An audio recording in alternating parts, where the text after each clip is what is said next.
இயேசு கிறிஸ்துவின் நாமத்தில் அன்பின் வாழ்த்துக்கள். உலகமெங்கும் தேவனுடைய வார்த்தையை வல்லமையாய் அறிவித்து வருகிற போதகர் பென்னிகின் அவர்கள் பரிசுத்த ஆவியானவரின் வல்லமையை பெற்றவர்களை எப்படி அடையாளம் கண்டு கொள்வது என்று தனது கட்டுரையில் இவ்வனமாக எழுதியிருக்கிறார். மேற்கு கடற்கரை பகுதியில் நடந்த ஒரு மாநாட்டில் நடந்த நிகழ்ச்சியை என்னால் மறக்கவே முடியாது. ஒரு நாள் பிற்பகல் கூட்டத்தில் பாடும்படியாக ஒரு இளைஞனை அறிமுகப்படுத்தினார்கள். நன்றாக பயிற்றுவிக்கப்பட்ட குரலில் அவன் ராஜா வருகிறார் என்ற பாடலை பிரமாதமாக பாடினான். வெகுவாக பாடலை ரசித்த கூட்டத்தினர் மகிழ்ச்சியுடன் கரவொலி எழுப்பினார்கள். எப்படி நிகழ்ந்ததென்று எனக்கு தெரியவில்லை. ஆனால் மாலை ஆராதனை வேளையில் அதே பாடலை ஒரு அம்மையார் பாடினார்கள். உண்மையில் அவர்களை பார்த்தால் பாடக்கூடியவர் போன்ற தோற்றமும் இல்லை. சற்று மூக்கால் பாடுவது போன்ற குரல். சில வரிகளை இசைக்கு கட்டுப்படாமல் தவறாகவும் பாடினார்கள். ஆனால் அவர்களிடம் இருந்த ஏதோ ஒரு சக்தி இக்குறைகளுக்கு 1000 மடங்கு ஈடு செய்தது. இரண்டாவது பல்லவியை அவர்கள் பாட ஆரம்பிக்கும்போது மக்கள் யாவரும் பரத்தை நோக்கி விரித்த கரங்களுடன் அப்படியே எழுந்து நின்றார்கள். அந்த இடம் முழுவதும் மின்சக்தி பாய்ந்தது போல் இருந்தது. அவர்கள் பாடலை முடித்த பின்பும் தொடர்ந்து நாங்கள் யாவரும் ஆண்டவரை புகழ்ந்து துதித்து கொண்டிருந்தோம். பின்பு யாவரும் கரவொலி அதிக நேரம் எழுப்பினோம். அம்மையாருக்கு அல்ல, அந்த பாடலை கொடுத்த ஆண்டவருக்கு மகிமையாக.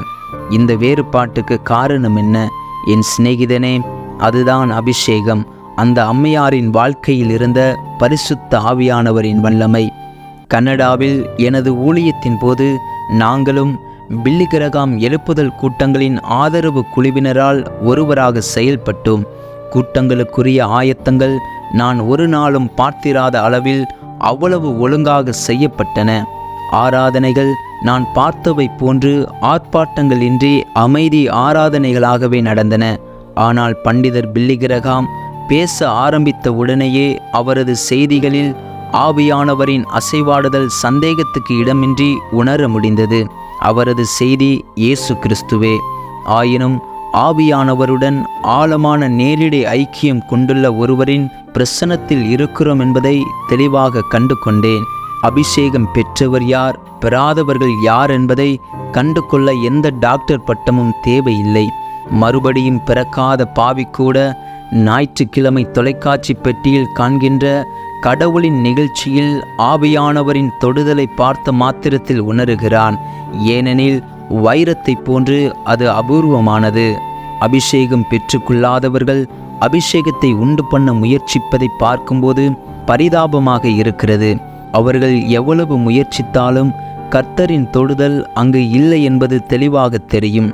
வேத அறிவு மட்டுமே மிகுந்த வேத பண்டிதர்கள் சிலர் பேசுவதை கேட்க ஆர்வத்துடன் சென்றும் ஏதோ ஒரு வெறுமையான கூடு போன்ற அந்த உயிரற்ற செய்தியினால் சற்றேனும் தொடப்படாமல் ஏமாற்றம் அடைந்து திரும்புகிறோம் அல்லவா?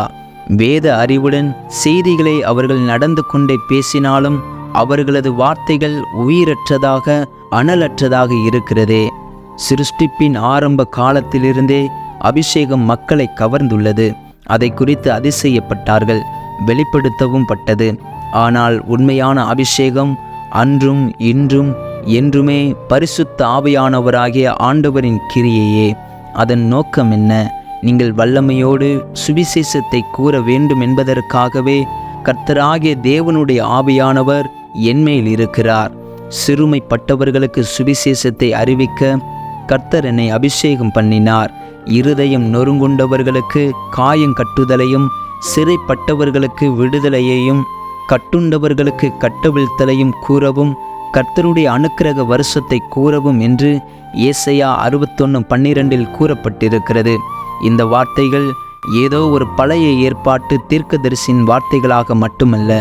ஸ்தம்பித்து நின்ற ஒரு கூட்டம் பார்வையாளர்கள் முன்னால் நாசரேத்தில் உள்ள ஜெப ஆலயத்தில் இயேசுவானவர் இந்த வார்த்தைகளை மேற்கோளாக எடுத்து கூறினார்.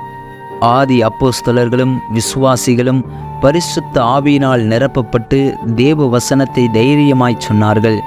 ஆகையால் நாமும் கிறிஸ்துவுக்காக எதை செய்தாலும் பரிசுத்த ஆவியினால் நிரப்பப்பட்டு அதை செய்யும்போது அங்கே பரிசுத்த ஆவியானவரின் தொடுதல் வெளிப்பட்டு ஜனங்கள் இரட்சிக்கப்படுவார்கள்.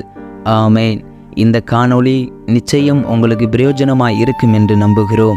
இந்த காணொளியை கேட்ட உங்களையும் உங்கள் குடும்பத்தையும் கர்த்தர் ஆசீர்வதிப்பாராக. ஆமென்.